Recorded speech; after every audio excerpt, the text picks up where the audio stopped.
commencement, Dieu, créateur de toutes choses. 1. La structure du texte hébreu et la centralité de Dieu. Genèse 1:1. Au commencement, Dieu créa les cieux et la terre. Bereshit bara, au commencement, il créa. La langue hébraïque présente une structure particulière, le verbe précède souvent le sujet. Ainsi, dans Genèse 1:1, Bereshit, au commencement, introduit le cadre temporel, puis vient le verbe, bara, créer, suivi du sujet, Elohim, Dieu. Il existe en hébreu plusieurs verbes pour dire, faire, ou, créer.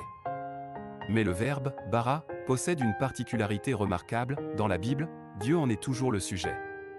Cela souligne que la création décrite ici est une œuvre proprement divine, incomparable à l'activité humaine. On peut relier cela à ce qu'on appelle le passif divin. Dans certaines formes passives, lorsque l'agent n'est pas mentionné, il est implicitement compris comme étant Dieu. 2. Le refus de l'idolâtrie, la création n'est pas divine. Depuis les origines, l'humanité a souvent adoré le soleil, les forces de la nature, ou encore des animaux puissants.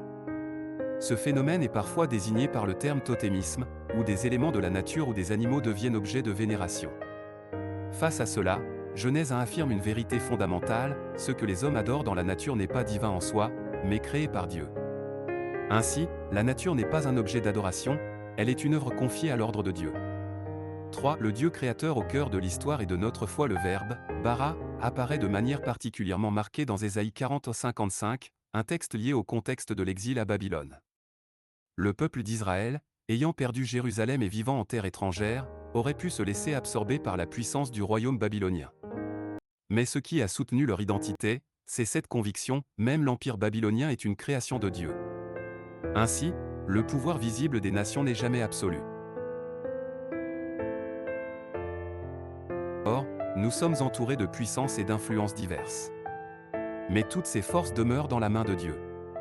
C'est pourquoi nous sommes appelés, non à suivre les puissances visibles, mais à fixer nos regards sur le Dieu invisible.